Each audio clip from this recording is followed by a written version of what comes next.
नमस्कार दोस्तों, क्या आपको भी बिहार में एलपीसी यानी लैंड प्रोसेसिंग सर्टिफिकेट के लिए आवेदन करना है?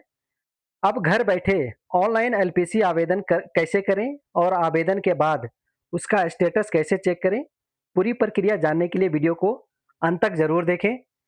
इसमें क्या-क्या ज़रूरत है, एलपीसी क्या है, दूसरा कौन-कौन आवेदन कर सकता है, तीसरा आवेदन की पूरी प्रक्रिया क्या होगी, आवेदन के लिए ज़रूरी दस्तावेज़ क्या होगा, आवेदन के बाद एलपीसी कैसे डाउनलोड करें, ये सारा कुछ हम वन बाय वन एक बार बताएँगे। तो हमें सिंपल कहाँ चले जाना है आपने, बिहार सरकार राजस्व एवं भूमि सुधार विभाग की वेबसाइट पर चले जाना है। जैसे वहाँ पे जाएँगे कुछ इस तरह का आपको इंटरफ़ेस दिखाई देगा। उसके बाद आपने क्या करना है, स्क्रॉल डाउन करना है। जैसे स्क्रॉल डाउन करेंगे, आपको क्या मिलेगा, ऑनलाइन एलपीसी आवेदन करें। आपने क्या करना है, इस पे जाके और भी बहुत सारा कुछ दिया हो, यहाँ पे बहुत सारा कुछ ऐसे भू लगान, जमाबंदी, पंजी देखिए इससे रिलेटेड मैंने और भी अपने इस पे चैनल पे वीडियो डाला हुआ है कि भू लगान कैसे जमा करना है, जमाबंदी पंजी कैसे देखना है। तो हमने सिंपल क्या करना है अभी, एलपीसी ऑनलाइन एलपीसी आवेदन करें, यहाँ पे जाके क्लिक करें। जैसे क्लिक करेंगे कुछ इस तरह का आपके पास पेज खुल के आ जाएगा।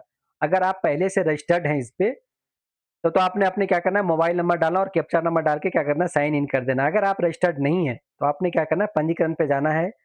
आपने यहाँ पे सबसे पहले आपको क्या करना है, अपने मोबाइल नंबर, आधार कार्ड वगैरह से क्या करना है, पंजीकरण करा लेना है। जैसे पंजीकरण कराएँगे, उसके बाद आपने क्या करना है, यहाँ पे सिंपल अपना मोबाइल नंबर डालना है। उसके बाद जो कैप्चा है वो डाल के साइन इन करना है। जैसे साइन इन करेंगे, आपके मोबाइल पर एक ओटीपी आ जाएगा।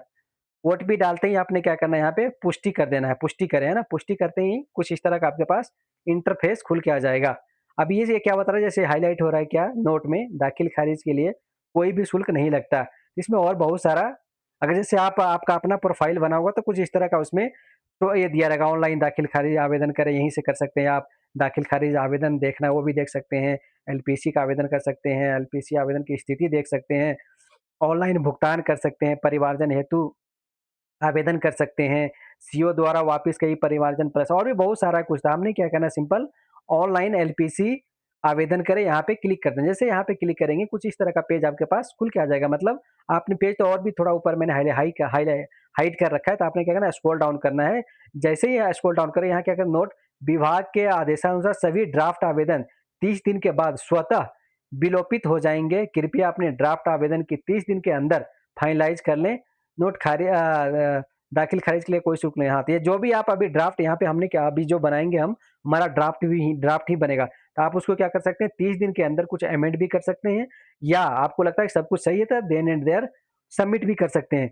उसके लिए आपने क्या करना है, यहाँ पे जिला और अंचल चुने, आपने सबसे पहले क्या कर देना है, जिला चुन लेना है, उसके बाद अंचल चुन लेना है, उसके बाद है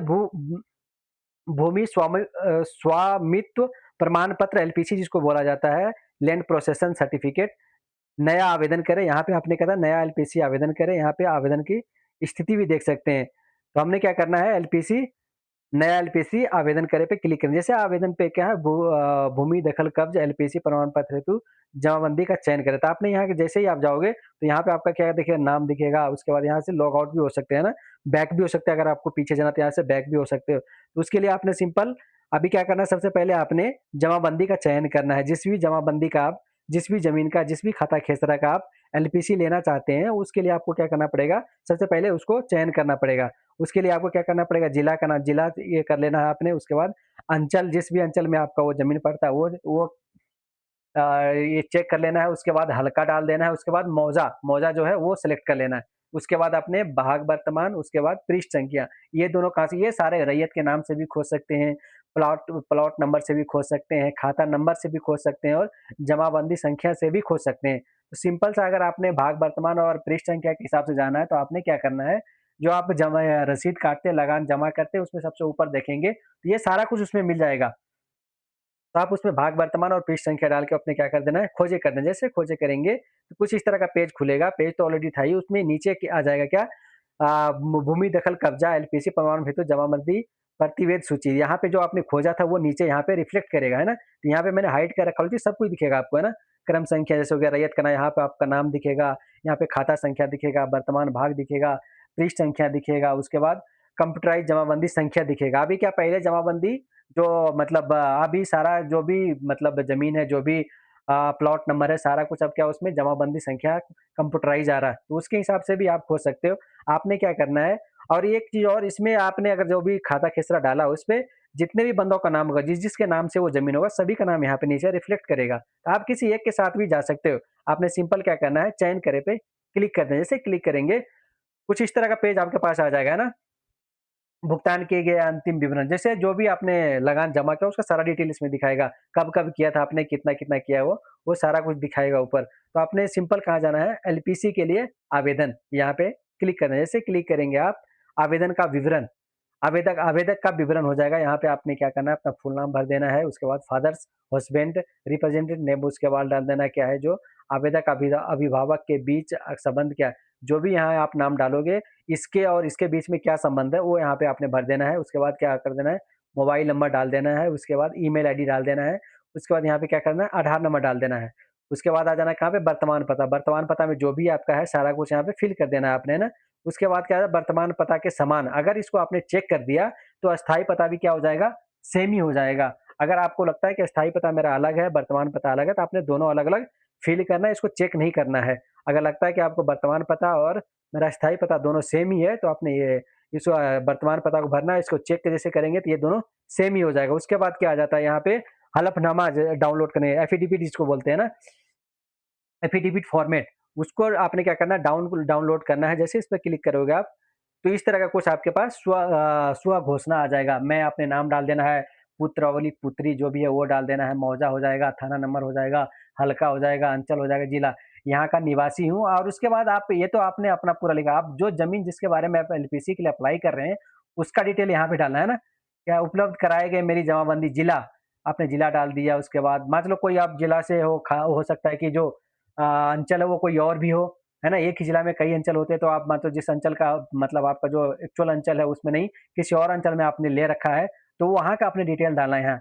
उसके बाद उसके बाद अंचल हो गया, हल्का हो गया, उसके बाद मौजा हो जाएगा, उसके बाद थाना नंबर हो गया, उसके बाद वॉल्यूम नंबर हो जाएगा, पृष्ठ संख्या हो जाएगा, जमाबंदी संख्या के आलोक में। उसके बाद ये सारा कुछ करना है।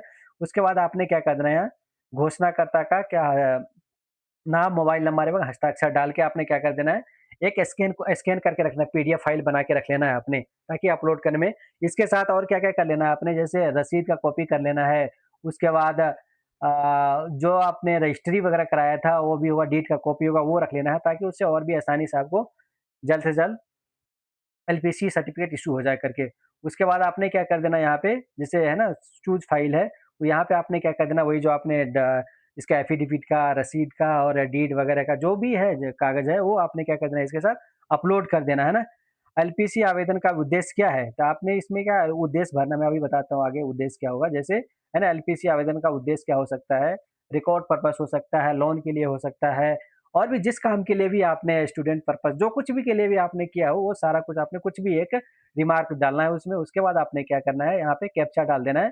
कैप्चा डाल के क्या करना है, सेव और आगे बढ़े, इस पे क्लिक कर देना है। जैसे सेव और आगे बढ़ेंगे, क्लिक करेंगे, उसके बाद क्या होता है, अंतिम सबमिट, यहाँ पे आपने क्या कर देना है, अंतिम सबमिट कर दिया। अभी आवेदन सबमिट टेम्पोररी हो गया, अभी टेम्पोररी हो रखा है ऑलरेडी। तो मैं जो बोला था कि आप 30 दिन के अंदर आप चाहे तो उसमें कुछ भी अमेंड कर सकते हैं, अगर नहीं तो लगता है तो अंतिम सबमिट, यहाँ पे जैसे क्लिक करेंगे क्या हो जाएगा, आपका आवेदन सबमिट हो जाएगा। जैसे सबमिट हो जाएगा तो आप यहाँ पे आके क्या कर सकते हैं, उसको आवेदन किए गए एलपीसी देखें, आवेदन किए गए एलपीसी का स्टेटस जैसे मैं बात किया था, वो भी यहाँ के आप दे सकते हैं। अगर जनरेट हो गया होगा तो आप क्या कर सकते हैं, यहीं से ही डाउनलोड कर सकते हैं घर बैठे। अगर वीडियो पसंद आया तो वीडियो को लाइक, शेयर और सब्सक्राइब ज़रूर करें।